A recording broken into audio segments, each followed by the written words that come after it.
नमस्कार प्रेक्षकांनो, मालिकांची दुनिया या चॅनलमध्ये तुमचे स्वागत आहे। येडं लागलं प्रेमाचं या मालिकेमध्ये आपण बघणार आहोत की आता जो काही अपशकुन झाला असतो त्यामुळे तिथले गुरुजी आता सगळ्यांना सल्ला देतात की सगळ्यांनी आता प्राणप्रतिष्ठा करावी, माफी मागावी आणि त्यामुळेच हे सगळं काही जे संकट आलेलं आहे ते लवकरच दूर होईल आणि गुरुजींचं बोलणं ऐकून सगळे गावकरी तसंच करतात।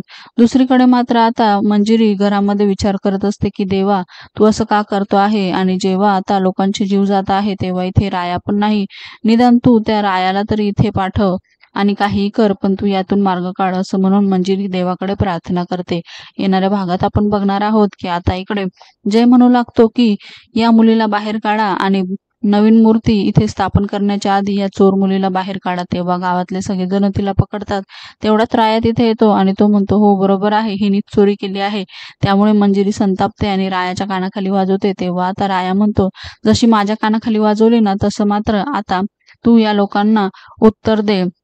आणि असं म्हणून तो देवावरचा जो कपडा असतो तो जोरात खाली ओढतो आणि त्यानंतर एका शॉलमध्ये वीट घेतो आणि मंजिरीच्या हातात देतो आणि यांना सगळ्यांना चांगलंच सांग आणि चांगलंच सणसणीत उत्तर दे, असं मात्र तो सांगतो। त्यावर आता मंजिरी त्याच्या सांगण्यानुसारच वागते। मालिकेंच्या अशाच नवनवीन भागांसाठी आपल्या चॅनलला नक्की लाईक करा, शेअर करा, सबस्क्राईब करा।